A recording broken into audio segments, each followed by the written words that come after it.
ഈ ദേശീയ വിദ്യാഭ്യാസ നയം എന്ന് പറയുന്ന NEP പാർലമെൻറ്റിൽ അവതരിപ്പിച്ച് നിയമം ആക്കുന്നതിന് തൊട്ടു മുമ്പ് ഏതാനും വർഷങ്ങൾക്ക് മുമ്പ് തന്നെ നടപ്പാക്കിയെടുത്ത മറ്റൊരു മാരകമായിട്ടുള്ള ഇന്ത്യൻ ജനായത്വത്തിൻ്റെ ആധാരത്തെ തകർക്കുന്ന ഒരു പദ്ധതിയാണ് EWS എന്ന് പറയുന്ന 2019 ജനുവരിയിൽ പാർലമെൻറ്റിൽ പാസ്സാക്കിയെടുത്തിട്ടുള്ള ഒരു പരിപാടി. അപ്പോൾ അത് യഥാർത്ഥത്തിൽ സാമ്പത്തിക സംവരണം എന്ന് പറയുന്ന ഒരു പരിപാടിയാണ്. പക്ഷേ അത് സമ്പത്ത് നോക്കി എല്ലാവരെയും, എല്ലാ ഇന്ത്യൻ പൗരരെയും സമ്പത്തിൻ്റെ തലത്തിൽ നോക്കി സമ്പത്തില്ലാത്തവർക്ക് സംവരണം കൊടുക്കുന്ന ഒരു പരിപാടിയല്ല. സംവരണം തന്നെ യഥാർത്ഥത്തിൽ രാഷ്ട്രീയ പ്രാതിനിധ്യത്തിന് വേണ്ടി ഭരണഘടനാപരമായിട്ടുള്ള ഒരു വിവക്ഷയാണ്. ജനങ്ങളുടെ പ്രാതിനിധ്യമില്ലാത്ത ജനങ്ങളുടെ പ്രാതിനിധ്യം ഉറപ്പാക്കുന്നതിന് വേണ്ടിയുള്ള ഒരു ജനായത്ത ക്രമീകരണ പദ്ധതിയാണ് യഥാർത്ഥത്തിൽ സംവരണം. അപ്പോൾ അത് സാമ്പത്തികം നോക്കി കൊടുക്കുന്ന ഒരു പരിപാടിയല്ല. മനുഷ്യ സാമൂഹ്യ വിഭാഗങ്ങൾ വിദ്യാഭ്യാസപരമായും സാമൂഹ്യ സേവന രംഗത്തുമൊക്കെ തന്നെ അഭാവമുള്ളവർക്ക്, അവർക്ക് പ്രാതിനിധ്യം ചരിത്രപരമായി ജാതിയുടെ വർണ്ണത്തിൻ്റെ പേരിൽ നിഷേധിക്കപ്പെട്ടവർക്ക്, വെട്ടിമാറ്റപ്പെട്ടവരുടെ പ്രാതിനിധ്യം ഉറപ്പാക്കുന്ന പദ്ധതിയാണ്, അല്ലാതെ സാമ്പത്തിക പരിപാടിയല്ല. പക്ഷേ ഇവിടെ സാമുദായിക സംവരണം ഇല്ല എന്ന് പറഞ്ഞുകൊണ്ട് സാമുദായിക സംവരണം ഇല്ലാത്ത പ്രാതിനിധ്യത്തിൽ മുന്നാക്കമായവർ, മുന്നാക്കം എന്ന് പറഞ്ഞാൽ ഭരണഘടനാപരമായി നോക്കുമ്പോൾ പ്രാതിനിധ്യത്തിൽ മുന്നാക്കം എന്നാണ് പറയുന്നത്. എന്ന് പറഞ്ഞാൽ യഥാർത്ഥത്തിൽ അമിത പ്രാതിനിധ്യം ഉള്ളവർ അല്ലെങ്കിൽ പ്രാതിനിധ്യത്തിൻ്റെ കുത്തകയുള്ളവർ എന്ന് പറയുന്ന സവർണ മുന്നാക്ക സമുദായങ്ങൾക്ക് വീണ്ടും സാമ്പത്തിക യുക്തി പറഞ്ഞുകൊണ്ട്, അതായത് ഭരണഘടനാ വിരുദ്ധമായിട്ടുള്ള സാമ്പത്തിക കുയുക്തി പറഞ്ഞുകൊണ്ട് അവരുടെ അമിത പ്രാതിനിധ്യ കുത്തകയെ വീണ്ടും ഇരട്ടിപ്പിക്കുന്ന തരത്തിലുള്ള ഒരു പദ്ധതിയാണ് ഈ പറഞ്ഞ EWS എന്ന് പറയുന്ന ഇക്കണോമിക്കലി വീക്കർ സെക്ഷൻസ് എന്ന് പറയുന്നത്. അപ്പോൾ അതിൻ്റെ വിമർശകർ പറയുന്നത് അത് എന്താണ് എക്സ്ക്ലൂസീവ്ലി ആൻഡ് ഹോൺലി ഫോർ സവർണാസ് എന്നാണ് പറയുന്നത്. കാരണം സവർണർക്ക് മാത്രമായിട്ടുള്ളൊരു ജാതി സംവരണമായി അത് വെളിച്ചപ്പെട്ട് വന്നിരിക്കുകയാണ്. അപ്പോൾ അതുകൊണ്ടാണ് ഈ മെറിറ്റ് എന്ന് പറയുന്നതോ അല്ലെങ്കിൽ മാർക്കുകൾ എന്ന് പറയുന്നതോ ഒക്കെ തന്നെ അവിടെ ഏറ്റവും പിന്നാക്കം പോയിരിക്കുന്ന അവസ്ഥയിലാണ്. അതായത് ജനറൽ കാറ്റഗറിയിൽ വരുന്നത്, OBCയിൽ വരുന്നത്, SC/STയിൽ വരുന്നതിനേക്കാളും കട്ട് ഓഫ് മാർക്ക് വളരെ വളരെ താഴെയാണ് ഈ പറയുന്ന EWSലേക്ക് വന്നപ്പോൾ ഉള്ളത്.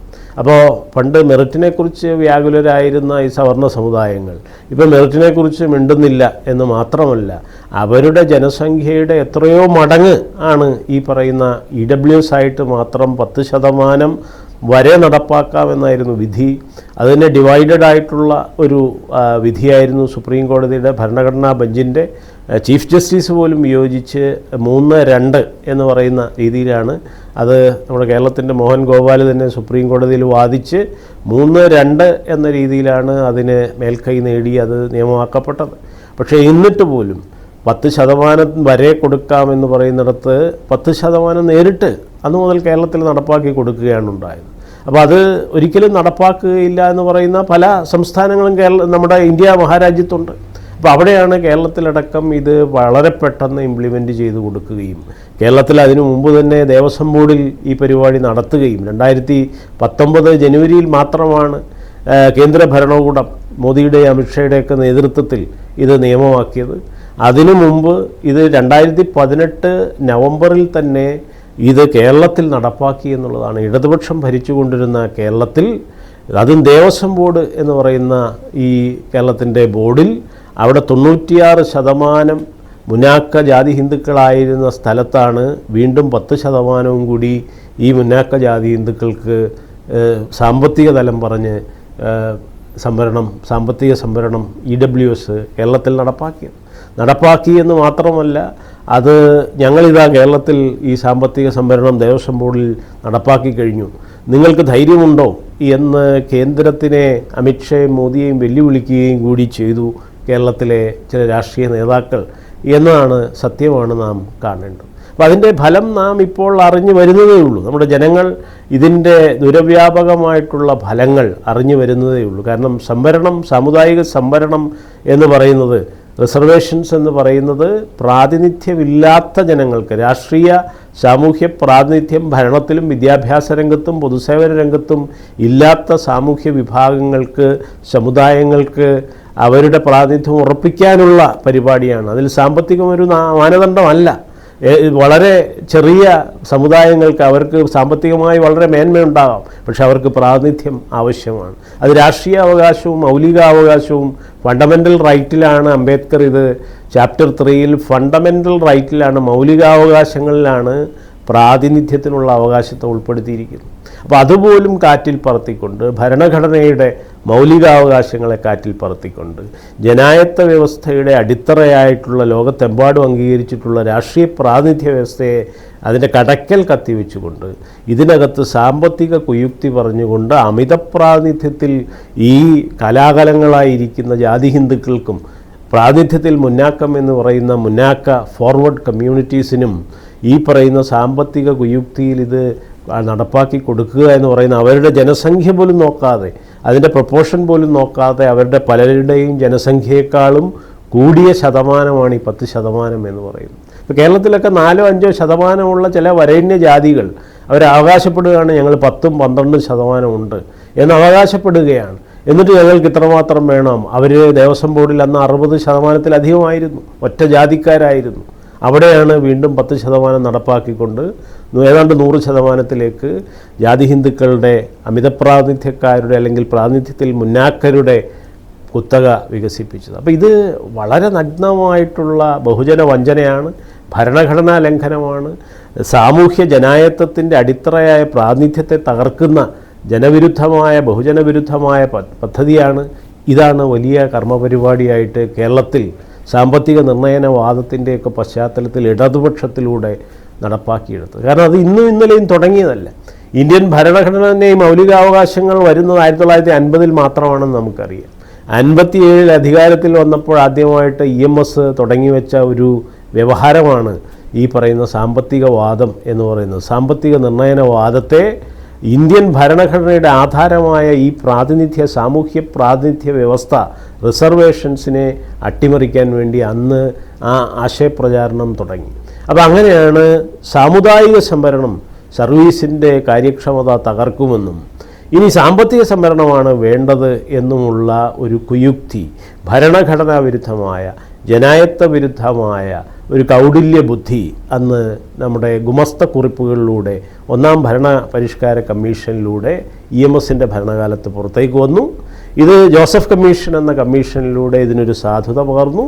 പിന്നീട് മണ്ഡൽ കമ്മീഷൻ റിപ്പോർട്ട് വന്നപ്പോൾ അതിൻ്റെ കേസ് സുപ്രീം കോടതിയിൽ നടത്തിയപ്പോൾ അന്നത്തെ ബ്രാഹ്മണിക കോടതി അധികാരികൾ അല്ലെങ്കിൽ ജഡ്ജികൾ അന്ന് ക്രീമി ലെയർ എന്ന് പറഞ്ഞൊരു വാദത്തിലൂടെ പിന്നാക്ക സമുദായങ്ങളെ പിളർത്താനുള്ള ഒരു പദ്ധതി കൊണ്ടുവന്നപ്പോൾ ചാതുർവർണ്ണത്തിൻ്റേതായ വിഭജന ഭരണയുക്തി പിന്നാക്ക സമുദായങ്ങളുടെ മുകളിൽ കൊണ്ടുവന്നപ്പോൾ അന്ന് EMS പറഞ്ഞു, ഇതെൻ്റെ ആശയമാണ്, ഈ വെണ്ണപ്പാളി വാദം, ക്രീമി ലെയർ എന്ന് പറയുന്ന ഈ വാദം, ഇത് എൻ്റെ ആശയമാണെന്ന് ക്രീമി ലെയറിൻ്റെ പിതൃത്വം നേരിട്ട് നമ്പൂതിരിപ്പാട് ഏറ്റെടുക്കുന്ന ഒരു ചരിത്ര വസ്തുതയും നമുക്ക് ഓർക്കേണ്ടതുണ്ട്. 90കളിലാണ് ബാബറി പള്ളി 92 തകർത്തതിന് ശേഷം നടന്ന മണ്ഡൽ വ്യവഹാരത്തിലാണ് ഈ സംഭവം. അപ്പോൾ അത് EMS ഒക്കെ മരണപ്പെട്ടു പോയെങ്കിലും 2018 മാത്രമാണ്. പാർട്ടിക്കുള്ളിൽ തന്നെ വലിയ സംഘർഷങ്ങളുണ്ടായിരുന്നു EMSഉം PGയും തമ്മിൽ, EMSഉം VSഉം ഒക്കെ തമ്മിൽ. VSൻ്റെ അവസാന കാലത്ത് പോലും ഇത് നടന്നിട്ടില്ല.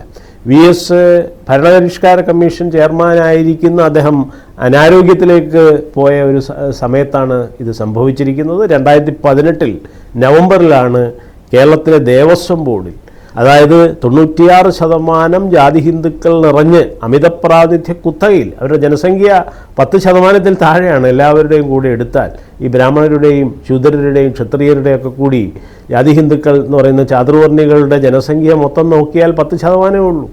അവർ 96% നിറഞ്ഞിരുന്ന ദേവസ്വം ബോർഡിലാണ് ഈ സാമ്പത്തിക സംവരണം എന്ന് പറയുന്ന ഭരണഘടനാ വിരുദ്ധ പരിപാടി കൊണ്ടുവന്ന് നടപ്പാക്കി തികഞ്ഞ ജാതിവർണ്ണ സംവരണമായിട്ടുള്ള ഈ സാമ്പത്തിക സംവരണം, സവർണർക്ക് മാത്രമായിട്ടുള്ള, മുന്നാക്കർ എന്ന് പറയുന്ന അമിതപ്രാതിനിധ്യ കുത്തകയിലിരിക്കുന്നവർക്ക് വേണ്ടിയുള്ള ഈ സാമ്പത്തിക സംവരണം നടപ്പാക്കി അവിടെ 100%-ലേക്ക് അത് എത്തിക്കുകയാണ് ചെയ്തത് എന്ന് മാത്രമല്ല, സാമൂഹ്യ മാധ്യമങ്ങളിലൂടെ കേന്ദ്രത്തെ വെല്ലുവിളിക്കുകയും ചെയ്തു. ഇത് യഥാർത്ഥത്തിൽ RSSൻ്റെ അജണ്ടയാണ്. 1920 മുതൽ RSS ഉണ്ടായ കാലത്ത് തന്നെ നാരായണ ഗുരുവൊക്കെ കേരളത്തിൽ നിരാകരിച്ചതാണ്. ഹിന്ദുമതം എന്നൊരു മതം തന്നെ ഇല്ലല്ലോ. അപ്പോൾ അന്ന് തന്നെ ഇന്ത്യൻ ഭരണഘടന ഉണ്ടാകുന്നതിന് മുമ്പ് തന്നെ പ്രാതിനിധ്യ ജനായത്ത വ്യവസ്ഥയ്ക്കെതിരെ RSSൻ്റെ പദ്ധതിയാണ് ഈ സാമ്പത്തിക സംവരണം എന്ന് പറയുന്നത്. അപ്പോൾ അതാണ് നിർഭാഗ്യകരമെന്ന് പറയാം. EMSലൂടെയൊക്കെ 57, 58 കാലത്ത് പുറത്തു വരികയും പിന്നീട് മണ്ഡൽ കമ്മീഷനിലെ ക്രീമി ലെയർ വാദത്തിലൂടെ കൊണ്ടുവരികയും പിന്നീട് ഇപ്പോൾ ഉപസംവരണം എന്നൊക്കെ പറഞ്ഞുകൊണ്ട് സബ് ക്ലാസിഫിക്കേഷൻ ദളിതരിലേക്ക് പോലും SC STകളിലേക്ക് പോലും സബ് ക്ലാസിഫിക്കേഷൻ വ്യാപിക്കണം എന്ന് പറഞ്ഞുകൊണ്ട് ഇപ്പോഴും ആ വിഭജന ഭരണത്തിൻ്റേതായിട്ടുള്ള ക്രീമി ലെയർ അവർക്കും കൂടി പിന്നാക്ക സമുദായങ്ങളെ വെട്ടിമുറിച്ച ക്രീമി ലെയർ ഇനി SC STകൾക്കും കൂടി ബാധകമാക്കണമെന്ന് പറഞ്ഞാൽ അലഹബാദ് പിന്നെ ഹൈക്കോർട്ടിൻ്റെ തന്നെ ഒരു ഉത്തരവ് ഇടയ്ക്ക് വരികയുണ്ടായി. അപ്പോൾ ഇങ്ങനെയൊക്കെയുള്ള അതിഭീകരമായ ചാതുർവർണ്ണ്യത്തിൻ്റെ വിഭജന തന്ത്രങ്ങൾ ഇന്ത്യൻ ഭരണഘടനയ്ക്കെതിരെ RSS 1920കളിൽ തുടങ്ങിയ പരിപാടി നിർഭാഗ്യകരമെന്ന് പറയാം. ബ്രാഹ്മണികമായി മാറ്റപ്പെട്ട മാർക്സിസ്റ്റ് പാർട്ടികളിലൂടെ പോലും അത് പശ്ചിമ ബംഗാളിലാകട്ടെ പാർട്ടി ഇല്ലാതായി. കേരളത്തിലും ആ അവസ്ഥയിലേക്കാണ് പോയത്. അപ്പോൾ ഇങ്ങനെ ഈ സാമ്പത്തിക നിർണ്ണയനവാദികളിലൂടെയൊക്കെ അത് വികസിച്ച് സാമ്പത്തിക സംവരണമായിട്ട് വന്ന് യഥാർത്ഥത്തിലുള്ള ജാതി സംവരണമായി നിൽക്കുകയാണ്.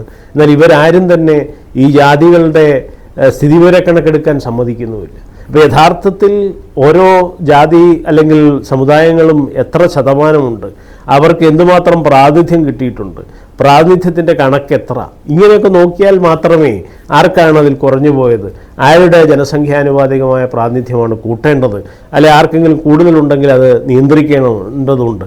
അപ്പോൾ ഇങ്ങനെയുള്ള കാര്യങ്ങൾ നടപ്പാക്കണമെങ്കിൽ ആദ്യമായിട്ട് ബ്രിട്ടീഷുകാർ മാത്രമാണ് അത് നടത്തിയത്. 1932 ബ്രിട്ടീഷുകാരുടെ സെൻസസ് സോഷ്യൽ സർവേ വെച്ചിട്ടാണ് ഇപ്പോഴും ഇതിൻ്റെ കണക്ക് നോക്കുന്നത്. അതിനുശേഷം പോപ്പുലേഷൻ എക്സ്പ്ലോഷൻ ഒരുപാടുണ്ടായി. അപ്പോൾ നമുക്കറിയാം ഏതൊക്കെ ജനസംഖ്യകൾ കൂടിയിട്ടുണ്ട്, കുറഞ്ഞിട്ടുണ്ട്, കേരളത്തിലെ ഏറ്റവും വലിയ സമുദായങ്ങൾ ഏതൊക്കെ, അവർക്ക് എന്തുമാത്രം പ്രാതിനിധ്യം കിട്ടിയിട്ടുണ്ട്, ആർക്കാണ് അധികം കിട്ടിയിരിക്കുന്നത്. ഈ ദേവസ്വം ബോർഡിൽ എങ്ങനെയാണ് 10% താഴെയുള്ള ജാതി ഹിന്ദുക്കൾ 96% അതിന് മുകളിലും എങ്ങനെ നിറഞ്ഞു നിൽക്കുന്നു എന്നൊക്കെയുള്ള യാഥാർത്ഥ്യങ്ങൾ നാം പരിശോധിക്കണമെങ്കിൽ ആദ്യമായിട്ട് അതിൻ്റെ സ്ഥിതിവിവര കണക്ക് കിട്ടേണ്ടതുണ്ട്.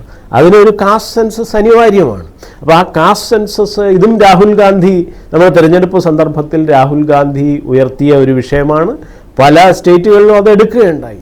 പല സ്റ്റേറ്റുകളിലും എടുത്തപ്പോൾ വ്യക്തമാകുന്നത് പിന്നാക്ക സമുദായങ്ങൾ 60-70% എന്നാണ് അവിടെ വ്യക്തമായിട്ടുള്ളത്. മണ്ഡൽ കമ്മീഷൻ്റെ തന്നെ ഒരു കണക്കെടുത്തപ്പോൾ 50കളിലെടുത്ത കണക്കിൽ തന്നെ അറിയാം ഇന്ത്യയിൽ 52%-ലധികം 56%-ഓളം പിന്നാക്ക ജനവിഭാഗങ്ങളാണ്. അവർക്ക് ഒരു തത്വത്തിൽ 27%-എങ്കിലും സംവരണം ഉറപ്പാക്കണം. 56-ൽ കിടക്കുകയാണ്.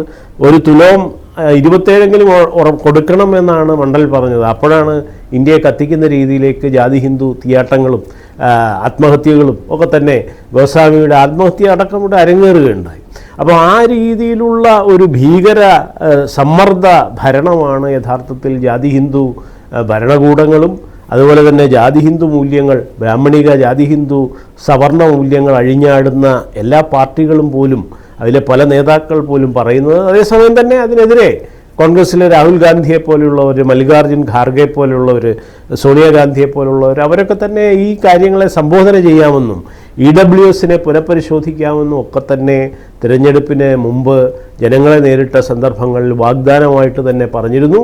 അപ്പോൾ NEP പോലെ തന്നെ പുനഃപരിശോധിക്കുകയും ഇന്ത്യൻ ഭരണഘടനയുടെ ജനായത്ത വ്യവസ്ഥയുടെ അന്തകവിത്താണ് EWS. അതാണ് ഇന്ത്യൻ 103-ാം ഭേദഗതിയിലൂടെ ഇത് ഇന്ത്യൻ ഭരണഘടനയുടെ ആധാരമായ പ്രാതിനിധ്യത്തെ മൗലികാവകാശമായ, അതാണ് ഫണ്ടമെൻ്റൽ റൈറ്റായിട്ടുള്ള അംബേദ്കർ ചാപ്റ്റർ 3-ൽ എഴുതി വച്ചിരിക്കുന്ന മൗലികാവകാശമായ സ്വയം പ്രാതിനിധ്യത്തിനുള്ള അവകാശത്തെ ഇല്ലാതാക്കുന്ന പദ്ധതിയും കൂടെയാണ്. അതുകൊണ്ടാണ് ആ വിഷം മാറ്റിയാൽ മാത്രമേ ഇന്ത്യൻ ഭരണഘടന നിലനിൽക്കൂ.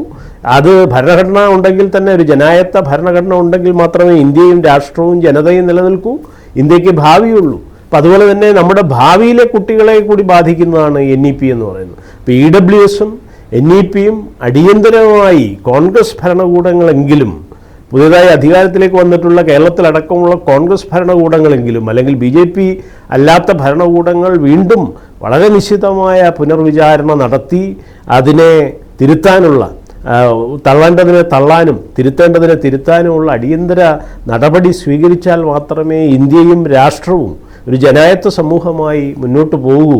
ഈ അതിഭീകരമായ ഹിന്ദുത്വ ഫാഷിസത്തിൻ്റെ ഈ മർദ്ദന വംശഹത്യാപരമായ കിരാത ഹിംസാ കർമ്മ പരിപാടിയിൽ നിന്ന് ഇന്ത്യക്കും ജനതകൾക്കും ഒരു മോചനം വേണമെങ്കിൽ ഈ രണ്ട് കാര്യങ്ങൾ EWSഉം NEPയും അടിയന്തരമായി പുനഃപരിശോധിച്ച് തിരുത്തേണ്ടതുണ്ട്. നമ്മുടെ ഭരണഘടനാ മൂല്യങ്ങളെ, ജനായത്ത വ്യവസ്ഥയെ, പ്രാതിനിധ്യത്തിൻ്റെ മൗലികാവകാശങ്ങളെയൊക്കെ തന്നെ സംരക്ഷിക്കേണ്ടതുണ്ട്.